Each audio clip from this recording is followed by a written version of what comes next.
my playgroup, there's a phrase we like to throw at each other from time to time. You're taking a blue player turn. Most of the time is a joke, some playful banter at the table.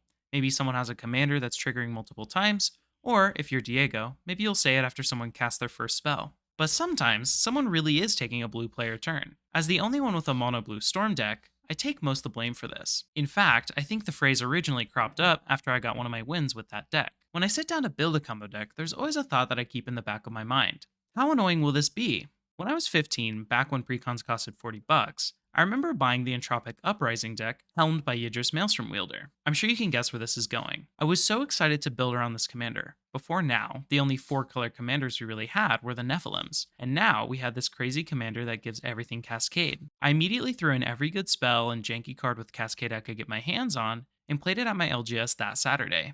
In my first game, I spent probably 8 minutes playing solitaire with my cards before one of my opponents asked, "Do you win?" And there was only one answer I could give him: I don't know. Herein lies the trap that players typically fall into when they brew their first combo deck.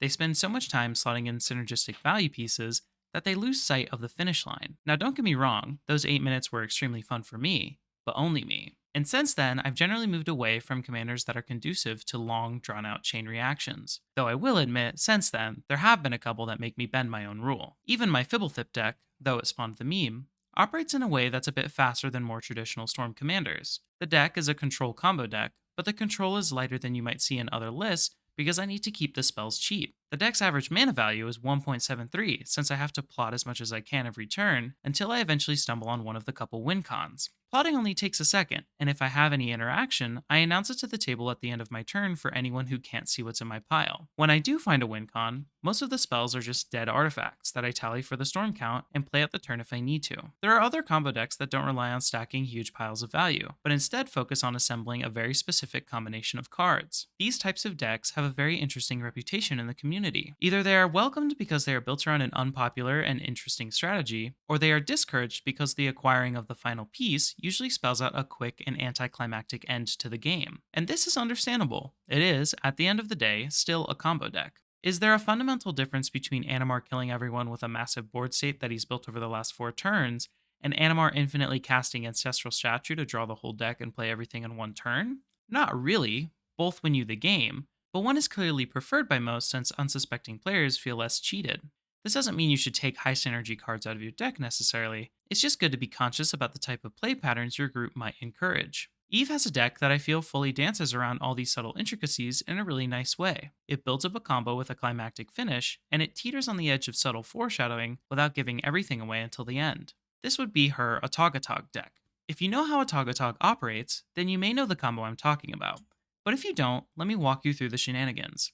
If you've never seen Atogs before, they're just nasty little creatures that like to eat your resources to boost their power and toughness until end of turn. And each one is typically named after their favorite snack, like Oratog, which lets you sacrifice enchantments, or Foratog, which lets you sacrifice forests. Now you know how Atogatog got its name. For the most part, their rate is so bad and the price is so heavy that these guys never really see play, though I have seen Atog and Megatog played in red artifact decks on slim occasion. There are a total of 12 Atogs in the whole game, including Atogatog, and none of them, except Atogatog, have anything to do with each other whatsoever. And they all sacrifice different stuff. So how, or even perhaps why, would anyone want to build this commander aside from the obvious charm? Well, it turns out this is actually the best commander for a highly coveted achievement in the alternate win con category. Barren Glory says, at the beginning of your upkeep, if you control no other permanents other than Barren Glory, and you have no cards in your hand, you win the game. Alternate win cons are great at sparking curiosity.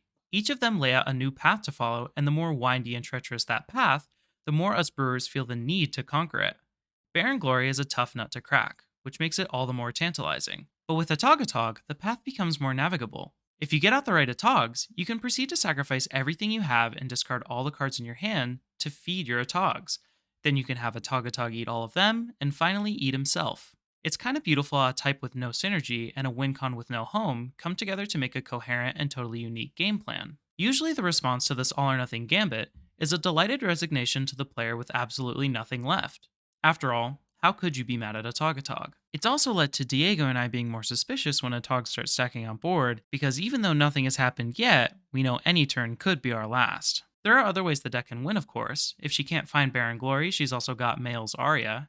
And if she can't find that, the plan just defaults to a Voltron strategy with cards like Cranial Plating, All That Glitters, and Hero's Blade. To stay on theme, the Voltron is also accompanied with some payoffs for Atogatog eating himself. I'm personally a fan of Prismatic Bridge since almost all the deck's creatures are Atogs, so it just turns into a random tutor every turn and builds the pressure much faster. Tezzeret also serves the same purpose, she just needs to make sure that he dies so he's not around when she's ready to win. Unfortunately, there is no Sparkatog. I will leave a list in the description if you're curious, but a fair warning, this deck is truly perplexing to look at, and it's more so a culmination of some of Eve's favorite cards in her collection. Don't even ask me about the 33 lands. I'll probably do videos digging deeper into combo decks, alternate win cons, and different strategies in the future, but I wanted to give Atogatog its flowers here.